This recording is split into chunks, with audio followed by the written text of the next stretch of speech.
Hello and welcome along to this Motivation Matters Live with me, Mark Terrell from the Motivated Business Club. Welcome along. This is the third in a series of LinkedIn Lives, and also this ends up on my Facebook and my YouTube channels about my 7-step process, which I share in my book. And that book is this one, Motivated, which you can buy from Amazon in paperback or in Kindle form, or you can buy it direct with me. Just get in touch and I can put one in the post to you. So what are we going to be going through today? Well, I mentioned this 7-step process. So I'm just introduce that 7-step process, which is this one here. It starts on the left there with mirror, and then it goes to elevate, evaluate even, action, systemize, unify, review, and energize. Now, if you want to hear more about the mirror and the evaluate parts of the process, then there are some videos wherever you're watching this on those two parts. But today we're going to be looking at the action. But before I do that, there is two more elements to the process, which brings the 9 chapters together, which is in my book. So the 7-step process, and then we wrap round the importance of enjoying the journey, because it is a journey. Running a business is never straightforward, so you've got to find a way to enjoy the ups and downs. And most importantly, you've got to learn to look after yourself. So with those elements, we need to think about where they all fit in, and we work our way around the 7 steps from mirror round to energize, and always remembering to make sure that we're enjoying the journey and looking after ourselves. So as I mentioned, today we're going to be talking about that part of the process, the third part, which is action. And this is important in that you've got to do the 2 steps before. So mirror is about understanding yourself, understanding your motivations, your character strength, and your behavior style. Evaluate is where you think about where you are today, where you want to be. So it's a matter of thinking about the end goal and what that looks like. So action is about putting that plan that you come up with in the evaluation stage into action. And so we're mainly today going to be talking very much about behaviours and attitudes, and how you can use another model, which I'm going to share with you, which is also in my book, from the Liberator program. So just let me reset and bring up that model for you. Just there. So this is the Liberator wheel. It's a framework created by M.E.A.S.U.R.E and Derek Biddle. I'm a licensed practitioner of this leadership model. And essentially what this is a model which allows you to make sure that you'll think of all the elements that you need to be successful in leading a team or a business. And it's very simple in its makeup, but very powerful in that if you implement it, it can make a massive difference. So let's just break down what the elements are. Firstly, the middle element is here, the high challenge, high support, central mindset. I've done videos on that before, so I'm not going to go into too much detail about that today, but it's important because it holds everything together. Then the 4-step process is these 4 steps. So it starts with visioning, goes to mobilizing, developing, and then enabling. So that's the 4-step process you work round. And then we've got to think about what skills we need at each point in the process. So the skills are the spokes that sort of link the outside process to the inside hub. And so each part of the process needs slightly different skills. So we work our way around learning which ones we need to use. And these are the skills we're going to be focusing on today with regards to the action part of the getting the measure of your business model. So that's just a bit of a brief overview of the whole model.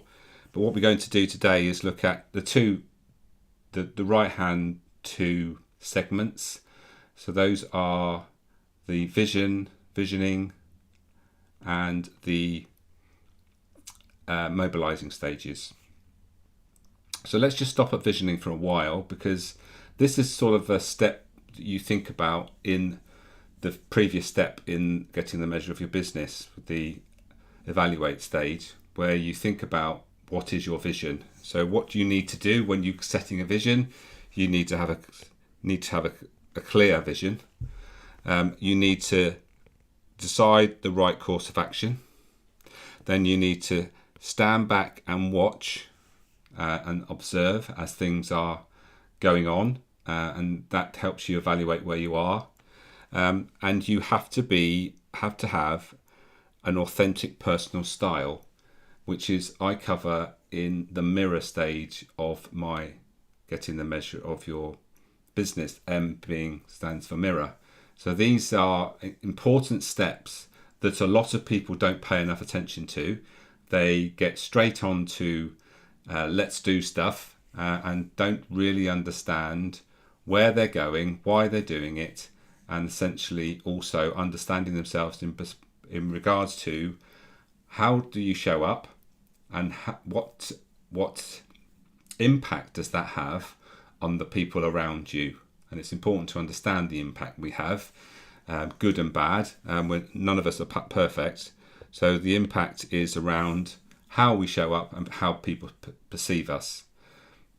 And the important thing to remember also when you are leading a team is that we must remain consistent in our behaviour and the way we go about things.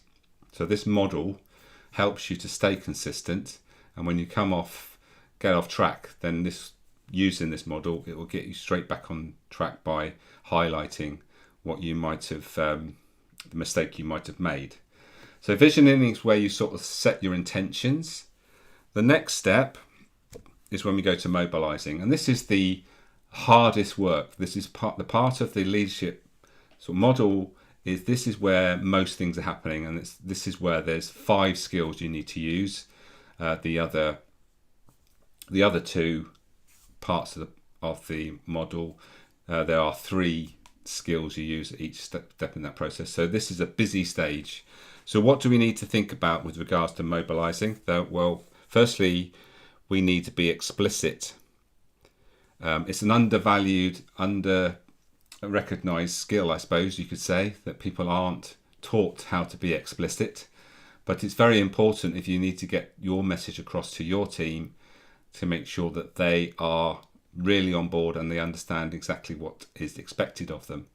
And when we say explicit, it's about being explicit with the attitudes and behaviours that you're looking for. Once you, I suppose, start observing what's going on, that's a clear idea. It gives you pretty quick feedback as to whether you have been explicit or not. Because if you're unhappy with what's happening, that's probably because you've not been explicit enough. And so you need to maybe revisit how explicit you have been with regards to what you expect. Next step is get to the root of issues.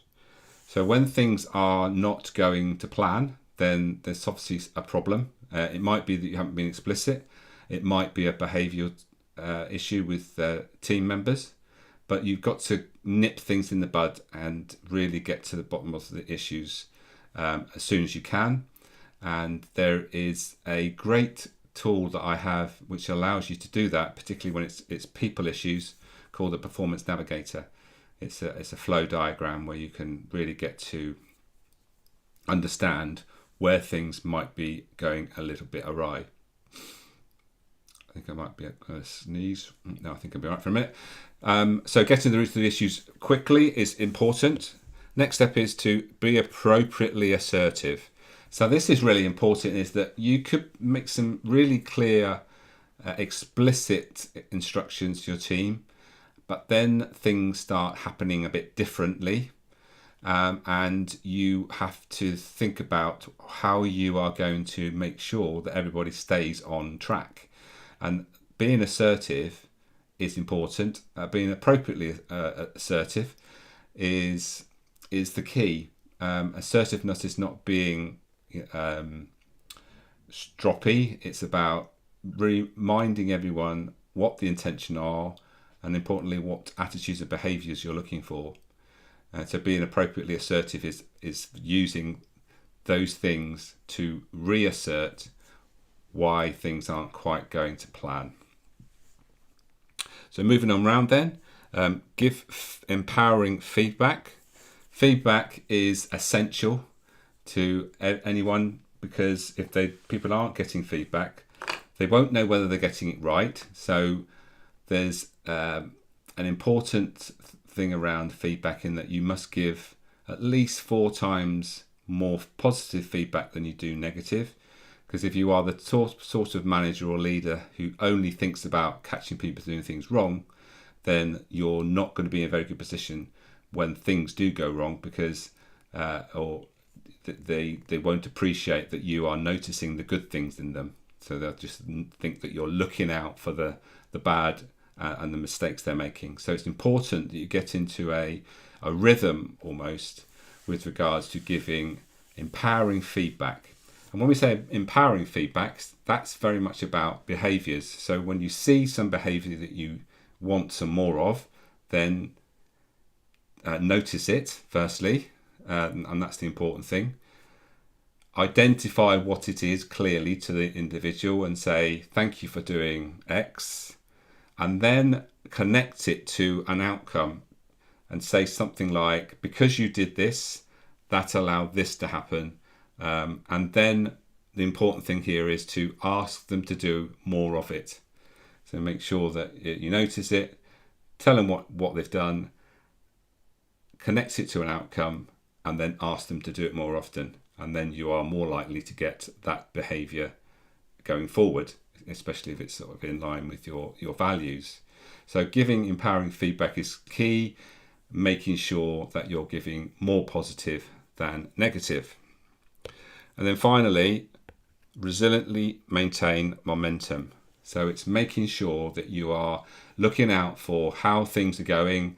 If things are starting to slow up, then make sure that using the other skills, getting to the root of the issues, being assertive, and making sure that resiliently maintaining momentum is showing up, observing, because if things start going astray and you're not noticing and being maintaining that momentum which you need, then that everything could fall apart if that's not happening. So you need to be maintaining that momentum to ensure that you can move on to the next stage in the process, which is the developing stage, which you then start to step back a bit, take a bit of a foot off the accelerator. You're not quite having to make all the decisions. This is when you're starting to pull people along rather than push. These 2 steps we've just covered are very much sort of pushing people in a direction you want them to go. The next 2 stages of developing and enabling is about stepping back, let other people take responsibility for some of the decisions, and then ultimately all the decisions when you enable and delegate to team members. So this is all about making sure that the good attitudes and behaviours that you want are showing up consistently. And if you are not happy with things, then you nip them in the bud as soon as possible. And as I said at the beginning, this is the stage where it gets a bit hard work. And if you find that you're just not getting anywhere at this stage, it's a bit like you're trying to drive a car in too high a gear. And what do you do in that situation? You drop back a gear. So if things aren't mobilised in the way you want to, you might need to step back into the visiting stage to reassert what is the vision, what is it we're trying to create here, What course of action or what course of action have we decided, and why isn't it quite working? And reaffirming your style to make sure that everyone's aware of the way you want things done. So this is almost like a gear 1, gear 2, gear 3, gear 4 scenario. And if things aren't working in a particular gear, then stepping back to the previous part of the process or dropping down a gear is often the thing you need to do. So that's a step through those so there's two sections on the right hand side, visioning and mobilizing.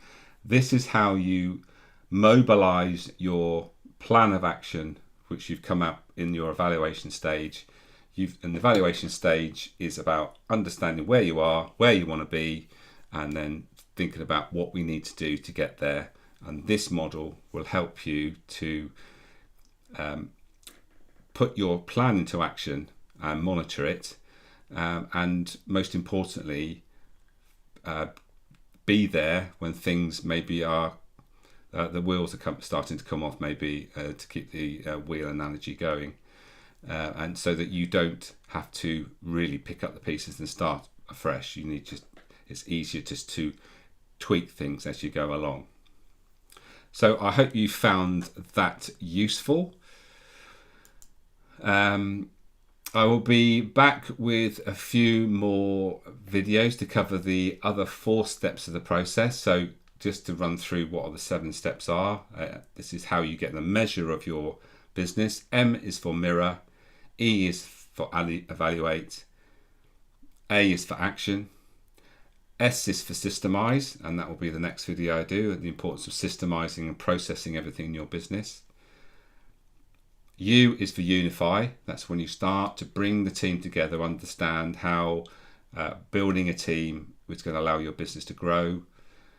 R is for review and reflect. So that's about continuous improvement. Where are you? How are things going? What's good? What's bad? What tweaks need to happen? And the energize stage is the E in measure, the last E, and that's about how you keep people energized and motivated so the business carries on ultimately without you, because that should be your plan, so that the business can work without you. It doesn't mean that it has to run without you every day. It just means that it can work without you, and that has many benefits if you ever want to sell your business, with regards to freeing up your time, allowing you to get into other things you're interested in, so you don't become what I call the biggest cog in the machine. What you should be thinking about, rather than being the biggest cog in the machine, you should be thinking about being the oil that keeps the machine working, and all the behaviours that link with that is catching people doing things right, just making sure that everyone is on track, and you're showing up, and you're what we call remote and approachable. So you're not hands-on, you're sort of a little bit detached from the team, but you're approachable and there when the team needs you. So there we are. There's a quick run through of those elements. I hope you found that useful, and I will be back in a few weeks, I expect, to cover the systemize part of the process. So just a quick reminder with regards to my book. You can get that from Amazon or from myself direct, in paperback or in Kindle form, and not forgetting the wraparounds that I cover in the first 2 parts of that book. There's 9 chapters. The first 2 chapters are about enjoying the journey and looking after yourself, because what's the point in creating a business if you're not looking after yourself, and your body and your mind is taking the toll from running the business? So looking after yourself is an important part of the process, and it's something that I work with my clients on, making sure that they're looking after energy. And when I say energy, physical energy, mental energy, emotional energy, and a spiritual energy. And the spiritual part of your business should be linked to the things that motivate you, the things that you value, the things that are important to you, and ultimately why you have a business in the first place. So there we are. Thank you for joining me. If you do have any comments, then please leave some messages. I will get back to you with any questions you have. But until next time, I will see you. I'll bid you farewell. Have a great day and take care.